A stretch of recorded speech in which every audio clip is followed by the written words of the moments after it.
श्री राधे श्री दीपा राधे जी, श्री राधे। राधे, श्री राधे। पर एक जो भाव है, मैंने एक दिन ऐसे मतलब जब मेरा मतलब पीरियड्स होता है ना जी, तो मतलब जब वो हर महीने जो औरत का मतलब पीरियड्स होते हैं ना, तो मासिक मैं धर्म। 4-5 दिन अपनी जो श्री जी और अपने कान्हा जी को उनको मतलब सुला देती हूँ और उनके आगे मतलब लोटा मतलब अब मैं ही हूँ सेवा करने वाली, मेरे बच्चे छोटे हैं और मेरे हस्बैंड ड्यूटी है तो वो नहीं कर सकते। तो फिर उनको मैं 4-5 दिन के लिए लोटा में पानी रख दी और ड्राई फ्रूट्स रख दी, बाकी में जो मानसिक भोग होती ना वो मैं लगाती हूँ। फिर मैं एक दिन सोची कि मानसिक भोग में लगा तो देती हूँ, उनको लगती है कि नहीं, मतलब मानसिक में तो मुझे लगता है कि हाँ वो पा रहे।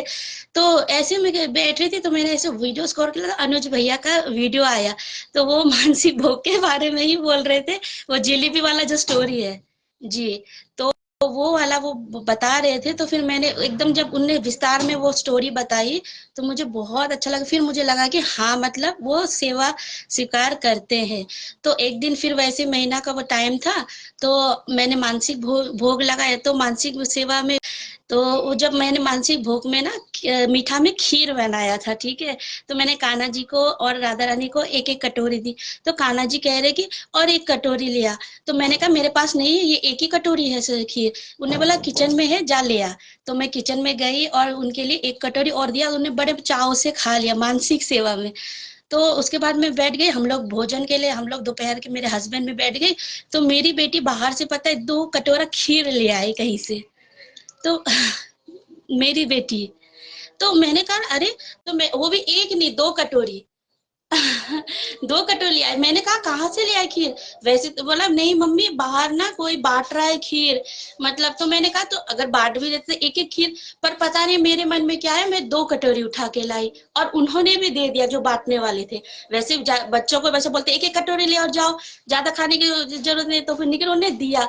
अब मेरे एकदम से अंदर से वो आया कि मतलब मैं मानसिक में वो 2 कटोरी मांग रहे कि और एक है किचन से जा ले आ बोल के, और मैं कह रही हूँ नहीं है तू ले आ बोल के, और आखिरकार उन्होंने 2 कटोरी मेरे घर, और हमने इतने चाव से, फिर मैंने सोचा चलो ठीक है, जो आया घर में तो मैं भोग लगा देती हूँ, उनके आगे रखती हूँ, मेरे घर आए तो वो प्रसाद ही है भले। तो मैं भोग लगा के फिर पाल। पर दिवांश, मेरी बेटी ने, दिवांश ने कहा मम्मा एक तो मैंने जूठी कर ली।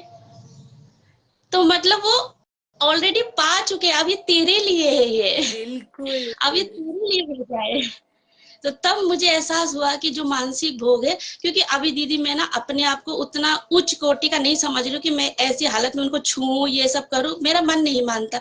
और मैं उनको सखा और सखी भाव में मतलब पूछती हूँ, जो भी उनका मानती हूँ। अब जिस दिन मुझे लगेगा कि हाँ मुझे अब मैं ये सब बंदिश मेरे लिए कुछ नहीं है, तो मैं वैसे भी सेवा कर ले, तब तक मेरी बेटी भी थोड़ी बड़ी होगी तो वो भी थोड़ा कर लेगी। जब तक मेरा मन में ये है कि थोड़ा हाँ अब ये मर्यादा में, तब तक मैं वही करूंगी। जिस दिन उनने दे दिया, दरवाजा खोल दिया, जो करना है कर, तो फिर उस दिन मैं स्वीकार कर लूंगी, वैसे ही कर लूंगी। तो ऐसे बिल्कुल। बहुत सारी लीला तो आपको बताई है, बहुत सारी ऐसी लीला हुई है। तो मतलब ये इसलिए कह रही कि कभी ये कोई ना सोचे कि हम कहीं बाहर है या ऐसी अवस्था, हम आप मानसिक भोग लगाइए, इतना आनंद आता है उसमें जब आप तसल्ली से बैठ के करते, बहुत आनंद, मतलब जो हम प्रत्यक्ष में लगाते उससे भी ज्यादा आनंद आता है मानसिक भोग में। सही। तो मैं अपने, मेरी बेटी भी अब स्कूल जाती ना, टिफिन में जो उसको पराठा सब्जी में दे दी, तो वो भी मैंने नहीं सिखाया उसको कुछ भी, और वो कृष्णा पब्लिक स्कूल में पढ़ती है। तो मैंने उसको कुछ नहीं सिखाया, वो अपने आप टिफिन से ऐसे करके राधा रानी अब पालो, कर्ण जी अब पालो, तब वो खाती है, मैंने कुछ नहीं सिखाया। मतलब असीम कृपा उनकी, जैसे मैंने क्योंकि मैंने तो अपने मन से अपने बच्चों को त्याग दिया कि ये मेरे नहीं है, ये तुम्हारे बच्चे हैं। मेरी बेटी कहती राधा माँ, कान्हा जी मेरे पापा। तो मैं कह हम नकली माँ है तेरे। मैं कहती हूँ मैं नकली हूँ, वो है तेरे असली मम्मी पापा, हम सिर्फ नकली है तेरे बोल के। तो वो कहते हाँ, वो भी अब मान चुके कि हाँ वो असली है, ये मेरे नकली मम्मा है। तो वो बहुत प्रेम करती है, ये असीम कृपा उन्हीं की है। बिल्कुल बिल्कुल दीपा जी। और रही मम्मी और पापा की बात कि असली कौन है, देखिए ठाकुर जी और राधे रानी तो सभी के पालनहार है दोनों ही।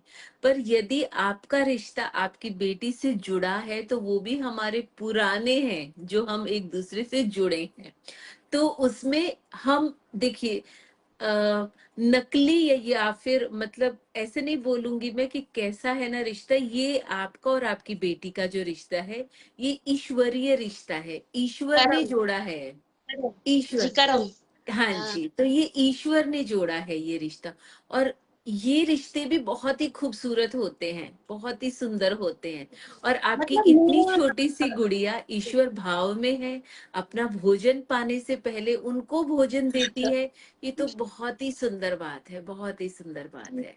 मतलब मैं ये समझती हूँ, मतलब जितना मैंने प्रेमानंद महाराज को बहुत सुनती हूँ और भी मतलब, तो मैं ये समझती हूँ कि हमारा जो रिश्ता बनता भी है ना बच्चों से, पति से, जो अन्य जो भी है, वो हमारे कर्म अनुसार बिल्कुल। बनते हैं।